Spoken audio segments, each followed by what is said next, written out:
প্রধানমন্ত্রী তারেক রহমান এবং আমাদের দলের চেয়ারম্যান উনার যে পথ চলা, উনার যে জনগণের সাথে সম্পৃক্ততা, এইটা দেখে কিন্তু মানুষের ডিমান্ড আরও বেড়ে গেছে যে উনি জনগণেরই সরকার, জনগণেরই কথা শুনেন। আপনি দেখেছেন প্রত্যেকটা জায়গায় গিয়ে কিন্তু উনি আমার জীবনে আমি দেখি নাই যে এত সিম্পলভাবে চলাফেরা করতে, তা জনগণের ডিমান্ডটাও বেশি। তাই আমরা উনার হাতকে শক্তিশালী করার জন্য দেশ গড়ার যে একটা সুযোগ পেয়েছি, এই সুযোগটাকে আমরা কাজে লাগাতে চাই।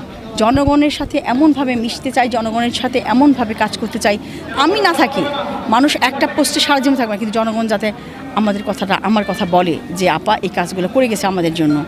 তাই আমি আশা করব যে আমাদের প্রধানমন্ত্রীর নির্দেশনা এবং আমরা এলাকা ভিত্তিক, আমরা যেসব এলাকায় কাজ করব, আমাদের যেসব এলাকায় দায়িত্ব দেওয়া হবে, সেই এলাকার জনগণকে সাথে নিয়ে তাদের সমস্যার সমাধান কিভাবে করা যায়, তাদের মাধ্যমে আমরা আলোচনা করে এই সমাধান করব।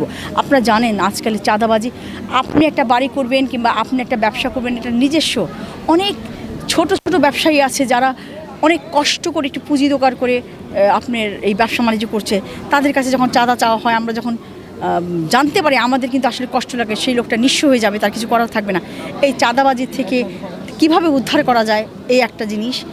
মাদক দেখেছেন আপনি যদি আমাদের মিরপুর মাজার রোডে যান, দেখবেন ওপেন বাচ্চারা মাদক বিক্রি করতেছে, যেটা খুবই দুঃখজনক। আমি গত 17 বছর আগে 8 নম্বর ওয়ার্ডের কমিশনার ছিলাম, 2002-এ 11 বছর কমিশনার ছিলাম, কিন্তু আমি কিন্তু এই সিন তখন দেখে আসিনি। 17 বছরে পুরা মিরপুরটাকে আমার মনে হয় ধ্বংসের রাজ্য বানিয়ে ফেলছে। আপনারা জানেন জুলাই আন্দোলনের সময় মিরপুরে আমাদের শাহাদাত বরণ করেছেন, আমাদের কবির স্পট ডেট হয়েছে, ওইখানে একদিন পরে মারা গেছে, গুলি করেছে ওইখান থেকে। তো এই সব মিলিয়ে কিন্তু সবারই একটা প্রত্যাশা আমরা ভালো কিছু করবো ইনশাআল্লাহ। তা আমি নারীদের যে অবমূল্যায়ন যাতে না হয়, নারীরা যাতে সম্মানিত হয়, যেহেতু আমার একেবারে স্বাধীনতার ঘোষক প্রেসিডেন্ট জিয়াউর রহমান কিন্তু নারীদের দেখে আসছেন। আপনারা জানেন উনি নারীদের জন্য মন্ত্রণালয় খুলেছেন, এবং অর্ধেক নারী যদি ঘরে থাকে আর অর্ধেক মানুষ যদি কাজ করে, তাহলে কিন্তু দেশ উন্নয়ন হবে না। উনি কিন্তু মহিলাদের কাজের সুযোগ করে দিয়েছেন, বাড়ি ঘর ছাড়া হয়েছে।